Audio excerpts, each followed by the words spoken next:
Here's the headline. 60 years later, he still thinks about it. How could you not? Harold Gifford thinks about the night he safely landed the NBA's Minneapolis Lakers in an Iowa cornfield. It is in my mind a lot. I relive it. Harold was in the co-pilot seat, flying the Lakers from St. Louis home to Minneapolis. Lights and radio on the fritz, caught in a massive snowstorm and low on fuel. So I had to make a pretty gutsy decision at that point. The Air Force veteran brought the plane low over Carroll, Iowa. Water towers are 125 feet high, and we were below that. Outside of town, he chose a cornfield. It was the only place that made sense. When I was a kid, I rode on the cultivator in a cornfield. You'll never find a rock or a hole. It's smooth sailing. Ears of corn banged on the plane's belly for the length of 3 football fields. And we came to rest, and I'll tell you, it was pretty quiet in that airplane.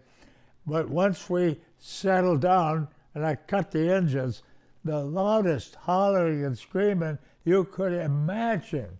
People high-fiving, and when they get out the door, they're in snow up to their knees. To this day, he bristles when people call it a crash. I was totally relaxed. It's just as an unscheduled landing. Harold still has the placemat the team signed at breakfast in Carroll the next morning. You were able to save the lives of 23 people and then live for 60 years, a great life by virtue of having pulled that off. At 96, Harold Gifford still hasn't stopped being grateful. I'll tell you what, I'm one of the luckiest guys around, and I'm still going.